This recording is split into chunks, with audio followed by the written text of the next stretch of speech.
Kamusta pong muli, mga kabayan? Hello po, nagbabalik po inyong lingkod, si Katambay Manong po. Dito po sa Tambayan Makabayan. Magandang araw po muna. Magandang umaga, tanghali, hapon, gabi, madaling araw po sa atin lahat. Saan man po sulok ng mundo tayo naroon. Sana po maingatan po tayo, mga kababayan. Ito po, kumentuhan po natin, mga kababayan. Matatapos na po kasi ang taon. Siyempre po, minamadali po nila at siyempre, gigil na gigil sila na maipasa na ang budget po ng 2025, mga katambay. Siyempre po, masayang-masaya po ang ating mga politiko dyan pagdating po sa pagkakaperahan, mga katambay. Napakalalaki. Ngayon, pag-usapan po natin itong pagkakaperahan, lalo po ni sinasabi ni Vice President, si Tambaluslos. Dito po, ginigisa po daw siya, sabi po, siyempre, ng pinsan ng Amy Marcos.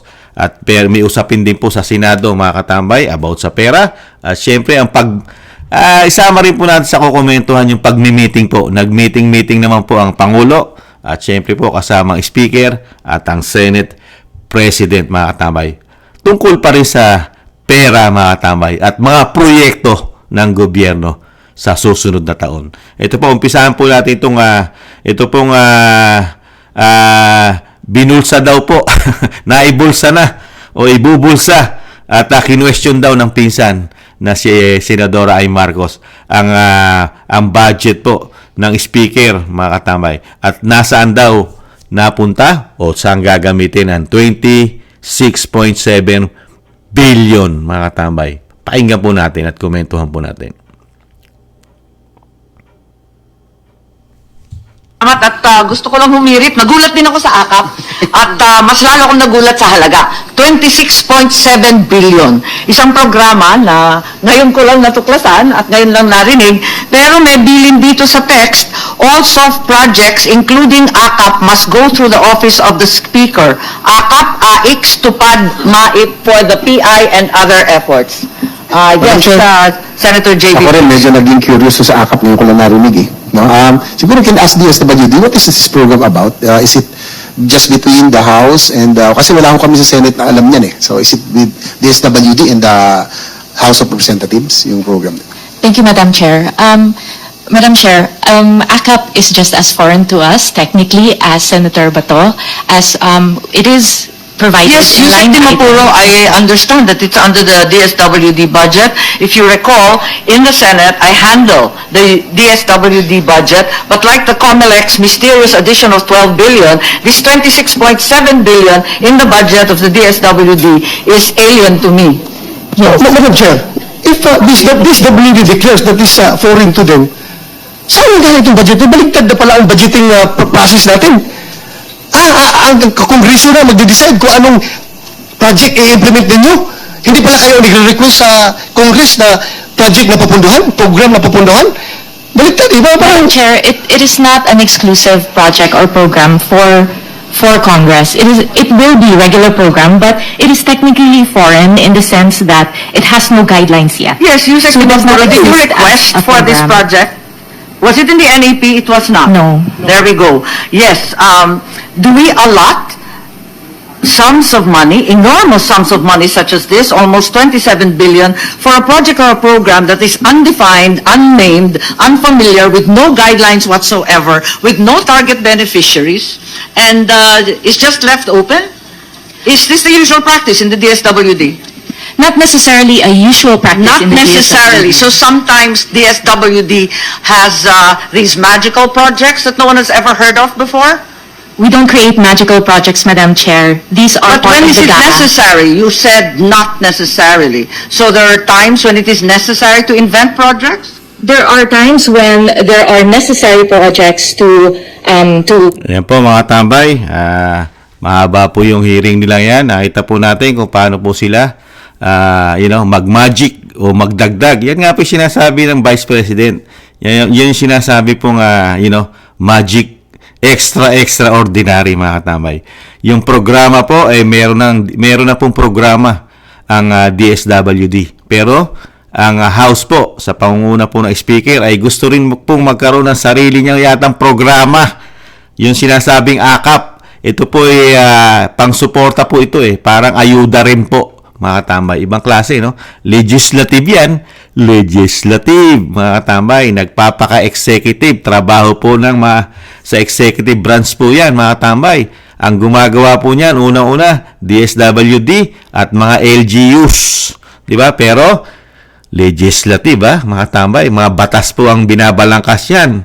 Ibang klase na ngayon ng Kongreso. Kasi maghahalalan, pwedeng gamitin sa pamumulitika, siyempre po, sa boto ng tao, mga katambay. Ito naman po, pakinggan naman po natin about naman po sa pera pa rin, sa budget. At kailangan naman daw po, mga tambay, ang budget naman daw ay ipaalam naman daw po, ipaalam sa publiko, mga tambay. Ang budget naman po na nanggagaling sa taxpayer. Ibang klase talaga pagdating sa pagkakapirahan ng mga mambabatas natin, mga Senado at Kongreso. So, dahil member kayo ng BICAM panel, susubukan niyo pa rin na ilaban na maingkrisan ang budget ng OVP?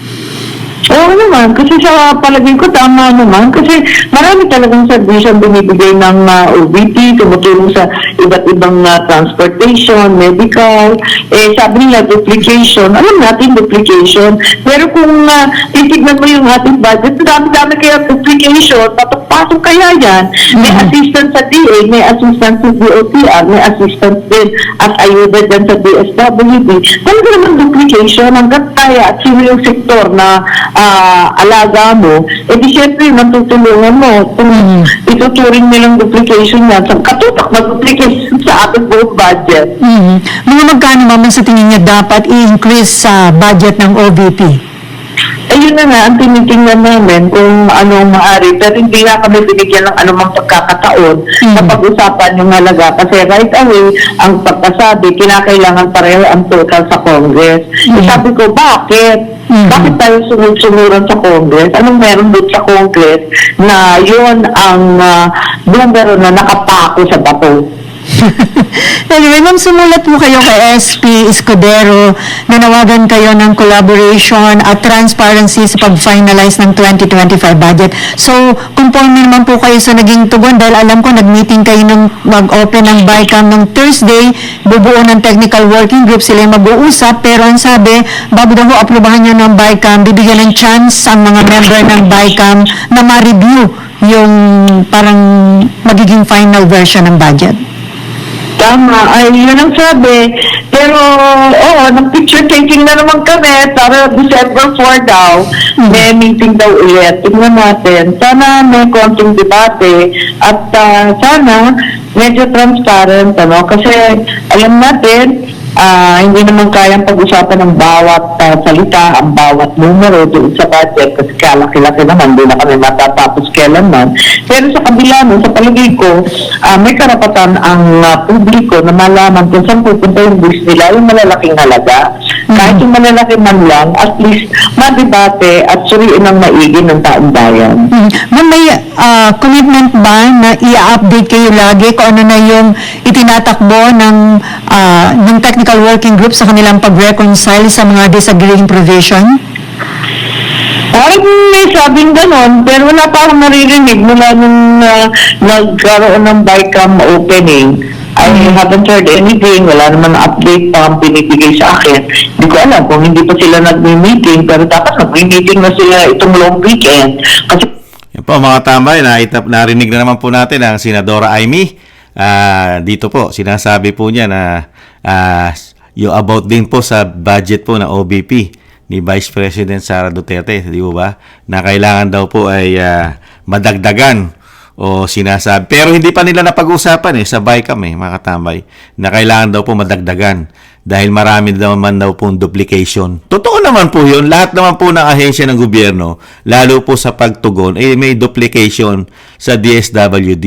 Di ba? Yung AKAP po ba? Wala ba duplication yun? Meron na nga rin pong pagtulong ayuda ang DSWD. Di ba? Kaya lang, pinupolitika po kasi ang Office of the Vice President. Kasi nga po, sino po ba ang gigil na gigil ayon sa Vice President na maging presidente at gusto rin maging Prime Minister, di po ba? Kaya nga po, kaya nga po pinupolitika nila yan, yung budget, para po hindi maging successful ang Vice President.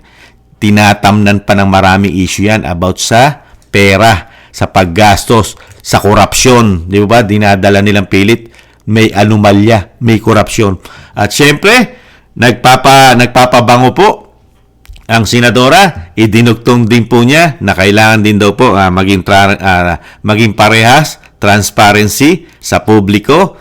Ang malalaking pondo, budget ng taxpayer ay sana'y malaman daw sana ng publiko kung saan po ginagamit, kung saan po daw ginagamit ang ating buwis ayon sa senadora, mga katambay. Ang tanong ni Kamanong, sana inuunan nyo, binuksan nyo yung libro nyo, senadora, binuksan nyo ang libro ng Senado at Kongreso nang malaman po namin kung gaano kalaki, kung how many billions ang pondo ng isang institusyon ng Senado at isang institusyon ng Kamara at kung magkano po ang mga budget nyo. Gusto rin po namin malaman kung saan nyo po dinadala at kung ano mga programa, proyekto na nakukuha nyo po tax sa taong bayan. Di ba? Para maging transparency, umpisahan nyo po sa inyong mga opisina.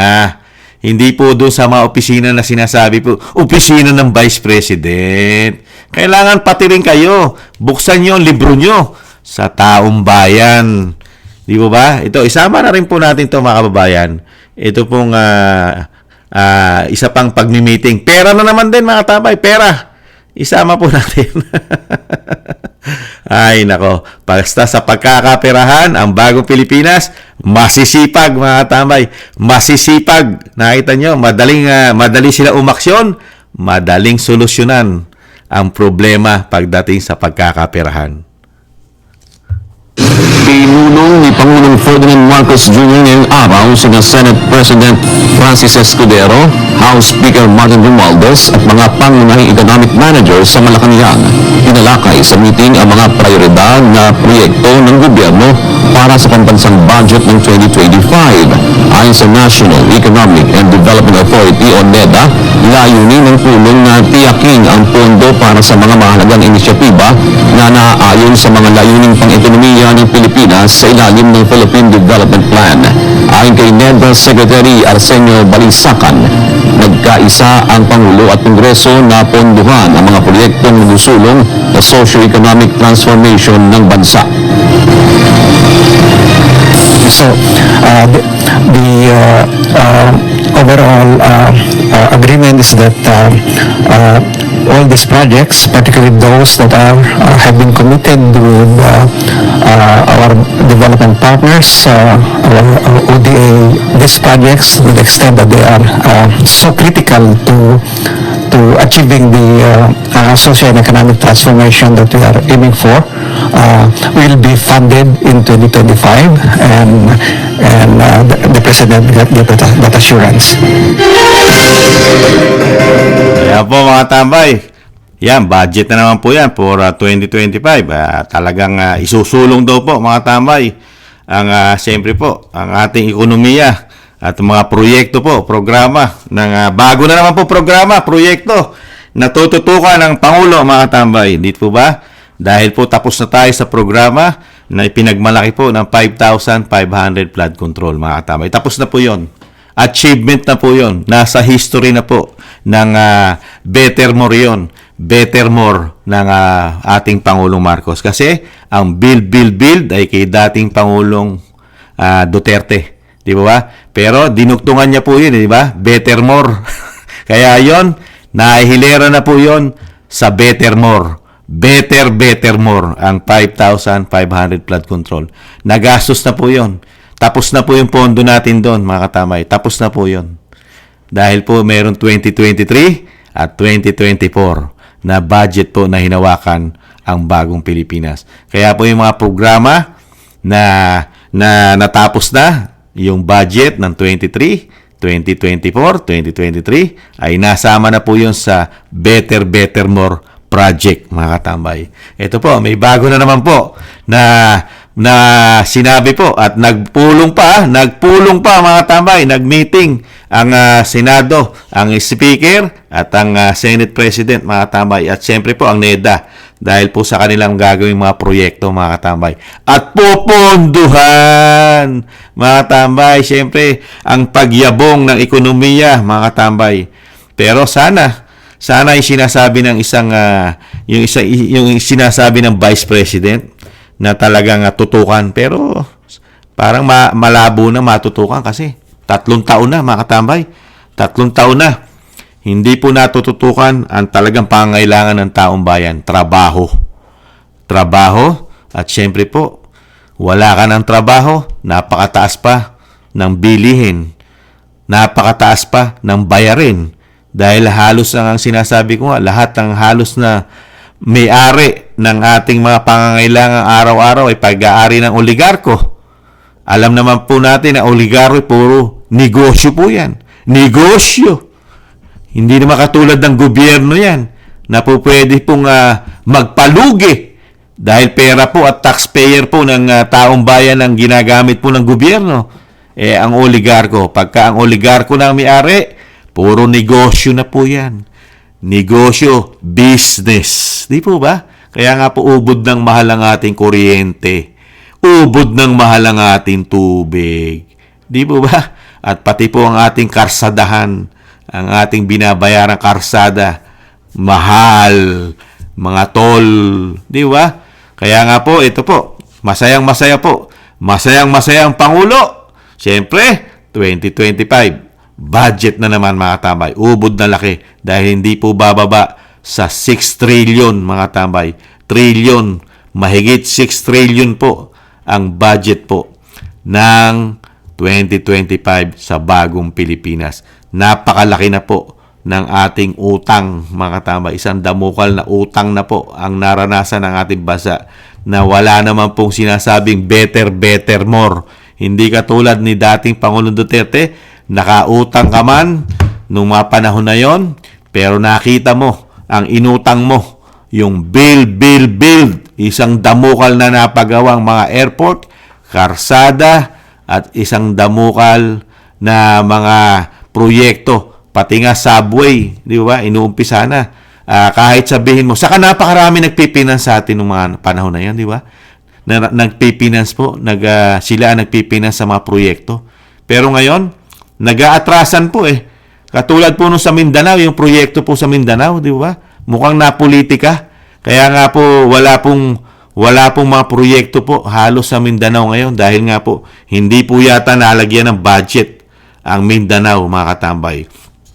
Kaya nga po, meron nga po tayo isang kababayan, nag-message po na sinasabi nga po niya na itong si Diternas, si Diternas yata o Diternas, sinasabi niya utang daw ng ating bansa, mga tambay, ay lumolobo na sa 15.36 trillion.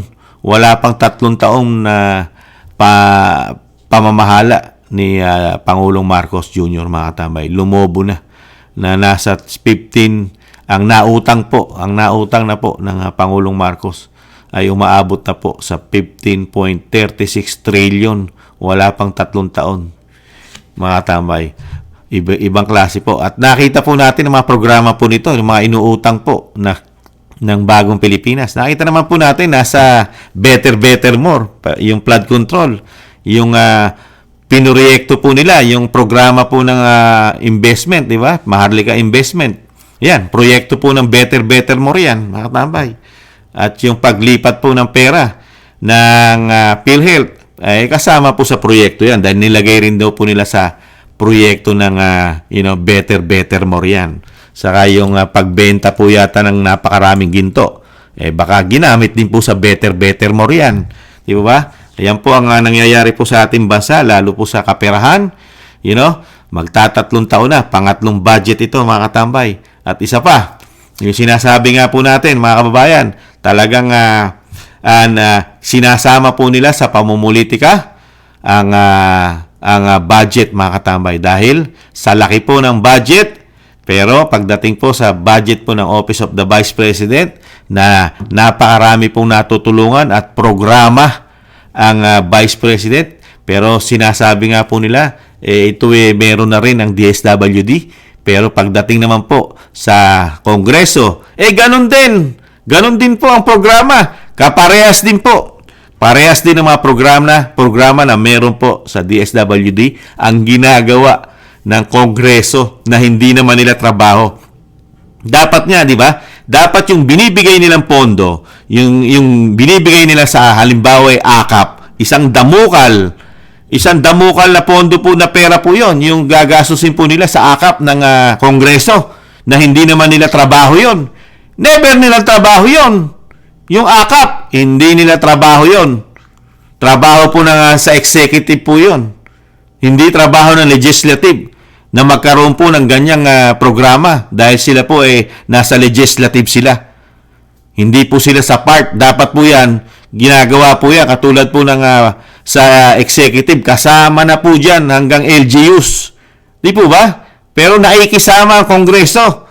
Ibang klase na po ngayon. Sa panahon ni dating Pangulong Duterte, hindi ganyan magpatakbo ang Kamara, lalo po sa mga proyekto at yung sinasabing pagtugon at pagtulong programa, di po ba? Hanggang budgeting lang sila, budgeting. Ibang klase na po sa atin ngayon pagdating sa pagkakaperahan. Nakita po natin 26.7 billion ang nasusunod Hindi ito po ang nasusunod ang Kongreso, ang Speaker. Hindi po ang DSWD. Ibang klase, kaya nga ang sabi ni Senator Bato, ibang klase na ngayon. Hindi na request ng DSWD ang nasusunod.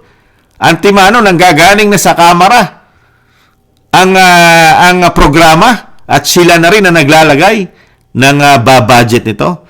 'Di ba? Yun nga sinasabi ko magagamit kasi ito sa politika. Isa kasi itong parte di umanong vote buying. Pwede po kasi itong maging di vote buying di umano ito. Dahil lagi po silang nahandun na pagkikita po sila. Lalo po ang lalaki ng tarpaulin, lalo pagka meron na pong gagawing programa at pagtugon ng ayuda, ang DSWD. Laging nahandyan ng mga congressman ang pagmumukha nila. Lalo po yata ang speaker, mga katambay. Di po ba? Para pong ang speaker ang nasa executive at wala siya sa legislative. Naiikot niya ang mga probinsya kasama ang kanyang tarpaulin, mga katambay. Kaya nga sinasabi nga po natin, sino po talaga ang namumulitika? Ang Vice President ba? O ang sinasabi ng Vice President na tambaluslos? Na talagang nagpapakilala na gamit ang pera ng taong bayan. Tapos sasabihin nila ang budget ng Vice President, yung hinihingi nga ng Vice President na 2 billion mahigit, ay pinupolitika nila, puro paggawa yun, puro pagtulong, puro proyekto, na yun naman paparte rin ng kanyang trabaho, pwede niyang gawin dahil siya nasa executive branch po siya. Di ba? Na pwede siyang gumawa ng mga programa dahil pangalawa, po pwede niyang gawin dahil siya pangalawang pangulo, Vice President siya. Pwede siyang gumawa ng programa dahil Vice President siya. Di ba? Pwede siya magtrabaho. Pero dahil nga sa pamumulitika, ibang klase na pong politika sa atin. Pagdating po sa pagkakaperahan, pag kailangan sila lang lagi ang lamang. Sila lang ang magaling. Ganun po yun Dahil sila yung nasa pwesto. Kaya kailangan pagdating sa pagkakaperahan, kami lagi ang lamang, kami ang magaling, kami ang the best. Pero nakikita ng taong bayan, ang laganap na korupsyon. Pero pinababango naman ni Senadora Amy Marcos yan Pinababango. Di ba? Pilit pa rin pinababango na dadagdagan pa raw. Nagpapabango po sa mga Duterte, sa Vice President, siyempre sa taong bayan. Dahil parang sinasabi niya, ibang Marcos siya. Diba? Ibang Marcos ang Senadora Amy Marcos. Iba siya. Hindi siya katulad ni Tambaluslos. At hindi siya katulad ng ating Pangulong Marcos Jr. Iba siya. Siya yung sinasabing independent siya. Independent po siya ngayon. Bumabati ko siya ngayon. Tapos, pinagaganda niya pagdating sa kaperahan. Mga tamay, gusto niyang dagdagan pa ang budget ng Vice President. Pero malabo na yan, mga tamay. Lalo kung nag-iisa ka lang. Di ba? Tapos, mas nasusunod ang pinsan mo, mga tamay. At sinasabi nga ni Senador Bato, di ba? Na makapangyarihan yata ang Kongreso. Kung sa bilang, lamang kasi sa bilang ang Kongreso. Di ba? Nasa 300 plus sila. 24 lang ang senador. Kaya kung sa paramihan ng bilang, tatalunin talaga ang Senado. Di ba? Ang point po natin dito, kung talagang gusto nila maging transparency ang lahat, katulad po niyan, ito po, hindi nalalaman na lang po natin, bigla na lang sumusulpot ang pera na ginagawa po ng tambaluslos. Biruin nyo, 26.7 billion sa kanyang programa. Programa niya ito yung AKAP, makatambay. Dadalhin niya po ito at magagamit niya po ito sa kampanya. Sa kampanya, pamumulitika. At napakalalaki po yata ang korupsyon yan. Alam naman natin, pag nilalagay sa ayuda, ay sigurado pong napakalalaking korupsyon po yan. Di umano, mga kababayan. Di po ba? Pera yan Napakahirap po i-audit yan. Yung mga programa na ayuda. Kaya yung sinasabi nga natin, mga Pilipino, magbigay ka ng piso, 100 sa politiko. Di ba? Piso para sa mahirap. 100 naman para sa politiko. Ganun po kakatay ulo mo. Pero pera ng taxpayer yun At nakakautang pa ang bansa. Pera ng tax, tapos umuutang pa, yung taxpayer pa ang baon sa utang. Pero ang mga politiko, never mabaon sa utang ang mga politiko. Dahil lagi silang, alam mo yung, kung nakakita tayo ng Chinese, di ba? Yung Chinese, meron silang ganun Yung ganun. Yung parang ano po ba yun? Gumaganon. Ganon po ang mga politiko.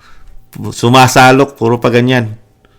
Ganyan. Yung mga corrupt na politiko, ganyan po. Ganon po yata ang nasa bahay nila. Puro nakaganyan. Yung mga Chinese, di ba? May gumaganon. Puro papasok ang pera nun Yun daw po meaning nun. Kaya ganun po ang karamihan po at napakaraming mga corrupt na politiko sa ating bansa na ganun po ang kanilang lakaran. Puro papasok ang pera sa kanila, mga kababayan. Kaya dito po sa nakikita po natin, nagmamagaling at nagpapabango po ang unang-una po ang Senadora Amy Marcos. Di ba? Binabanatan niya ang kanyang pinsan. Magtatatlong taon na. At yung sinasabi niyang transparency sa mga Pilipino, magtatatlong taon na. Ngayon niya lang pinipilit na talagang yung sinasabing transparency sa mga Pilipino. Ngayon lang maghahalalan, kailangan ng boto. Kailangan bumoto si Juan de la Cruz sa susunod na taon. Kailangan mo magpabango para questionin. Nagmamagaling na talagang parang ang senadora ang napaagaling humawak ng pondo ng Pilipino. Hindi siya nagagamit ang kanyang pondo, ang kanyang opisina ng tama, mga katambay. At ang maling humawak ng pondo ay ang kanyang pinsan at ang kanyang kapatid, mga katambay. Pero meron po bang ginawa ang senadora sa mga sinasabi niyang mga anomalya ng kanyang pinsan, mga katambay? Lumipas po ang 3 taon. Lumipas po ang 2 taon mahigit. Narinigan po ba natin ang senadora na nagbukas po siya nakatulad ng Quadcom? Meron po ba siyang committee na tinutugis at tinutuliksa ang mga nasasayang na pera sa ating bansa? Ang hindi maipaliwanag na paggastos nito? Mga kababayan, meron po ba siyang ginawa? Ang senadora? Ngayon niya lang ginagawa. Puro sa media. Puro salita lang. Dahil kailangan niya magpabango ang isang Marcos. Dahil siya ay Marcos, tatakbo siya senador, mga kababayan. Mag-isip-isip po tayo, mga katambay. Napakagagaling po yata nila magsalita. Magaling. Parang itutwist nila ang nangyayari, lalo sa pagkaperhan. Ang hindi lang magaling humawak ng pera at sinasabing may mga anomalya, may mga malalaking korupsyon, ang bagong Pilipinas, ang kanyang kapatid at ang kanyang pinsan. Ibang klase, mga katambay. Tapos, magbibigay ka ng transparency ngayon. Pati ang iyong kapatid, nakikita natin yung programa ng iyong kapatid. Mga kababayan, nakita niyo po. Ekonomiya na naman, mga katambay. Ekonomiya. Tututukan na naman po ng napakalaking budget po ng pamahalaan. At matatapos na naman po ang isang damukal. Ilang araw na lang po. Tapos na po ang mahigit 10 bilyon. Hindi bababa sa 10 bilyon ang Intel at confidential fund ng Pangulo. Pero never po itong natakil at never po itong napag-usapan at never po itong kinalkal ng mainstream media, mga katambay. Never pinag-usapan yan. Pero sa Vice President, kailangan po pag-usapan yan dahil 125 million yan. Maliit na pera lang yung hindi bababa sa 10 billion, mga katambay. Ganun po talaga eh. Kaya po nakita po natin, no?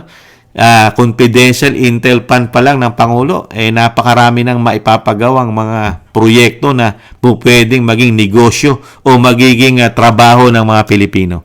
6 na taon yan, mga katambay. Gaano kalalaki yan? Di ba?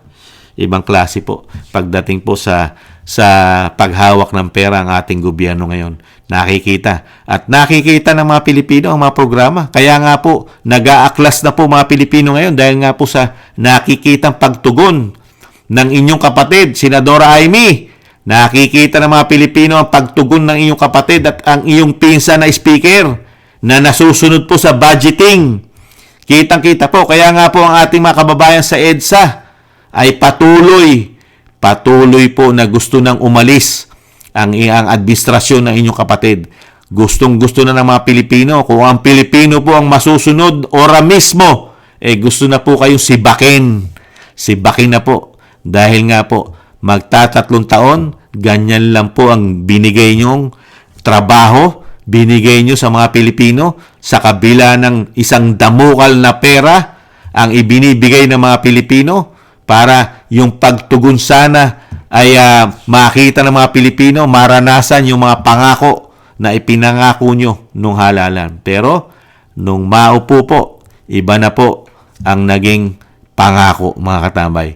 Puro po yata ang pangako ay napako na at iba na ang tinatahak ng bagong Pilipinas. Iba na pagdating sa pagkakaperahan kay Juan de la Cruz. Kaya mo mga katambay, kayo po, ano po masasabi nyo dito po sa Senadora, Kitang Baluslos, at syempre po sa Pangulong Marcos? Ang gagaling, di ba? Lalo ang Senadora Amy Marcos. Napakagagaling. Talagang nagpapahayag po. Ini-expose.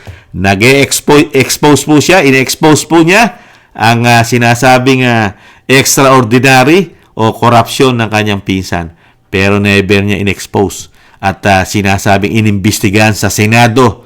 Wala siyang committee. Inimbestigahan niya yung pera na paglipat sa PhilHealth. Inimbestigahan po sana ng mga senador yan. At yung flood control, di ba? Tapos yung ginto. Yung PhilHealth. Tapos yung Maharlika Fund. Ano na nangyari dyan? At napakarami pang programa, mga katambay. Ano na nangyari? Walang mga investigasyon dyan. Hanggang release lang. Hanggang media lang sila. Dahil kailangan nila sa media para po masabi po nila na sila ay may ginagawa. Napakagaling nilang politiko. Lingkod bayan sila dahil malapit na ang botohan. Kaya po sila ay napakagagaling na ngayon sa media. Mag-release. Statement. Magpabango. Ginagamit lahat para bumango, makakuha ng boto. Pati ang Vice President, gusto na namang ibudol muli para lang makakuha ng boto. Pinagaganda pa. Dadagdagan pa raw ang pondo. Wala na sa Vice President yan. Dagdagan nyo man o hindi, tuloy-tuloy ang trabaho ng Vice President. Dahil unang-una, yung idadagdag nyo naman ay hindi naman pera nyo. Ang kakapal ng muka, lalo ng tambaluslos.